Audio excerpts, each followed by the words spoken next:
Trump की जगह कोई और प्रेसिडेंट होता तो वो भी यही कर रहा होता। उसके पास कोई ऑप्शन ही नहीं है टैरिफ लगाने के अलावा। ऐसा मैं क्यों कह रहा हूँ? चलिए आज बात करता हूँ पूरी तरीके से फैक्ट पे। बात है यूएसए ने $38 ट्रिलियन का कर्ज ले रखा। इसमें $30 ट्रिलियन तो अपनी ही बैंक से ले रखा है। लेकिन उसे उसकी चिंता नहीं है, चिंता है उसे $8 ट्रिलियन की, जिसमें रसिया, चाइना और इंडिया भी इंक्लूड है। कि इस कर्ज को देने के लिए उसे सिर्फ 2 साल मिले हैं। उसे 2027 तक इस उधार को खत्म करना है। इस उधार को खत्म करने के लिए यूएस के पास 2 ही ऑप्शन है। पहला ऑप्शन है टैरिफ लगाना। इससे 3 to 6 ट्रिलियन का कर्ज आराम से खत्म हो जाएगा। ये यूएस सोच रहा था। लेकिन हुआ इसका उल्टा।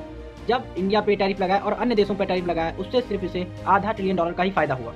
जिससे ये पूरी तरीके से पहला ऑप्शन इनका फ्लॉप हो गया। और दूसरा ऑप्शन है कि टैरिफ को बढ़ा देना या फिर किसी वॉर में इन्वॉल्व हो जाना। जैसे कि वेनेजुएला पे अटैक करा दिया यूएस ने, वहाँ के प्रेसिडेंट को कैप्चर कर लिया और अब ग्रीनलैंड को कैप्चर करने की बात कर रहा है। इससे उसे पार्टी को पैसे देने के लिए समय मिल सके, यूएन ऑर्गेनाइजेशन के रूल के हिसाब से। इस फैक्ट को सुन के समझ में आता है कि ट्रम्प पागल नहीं, ट्रम्प पूरी तरीके से लीडरशिप कर रहा है। उसको लगता था कि ट्रम्प फूल है या फूल बनाने की कोशिश कर रहा है।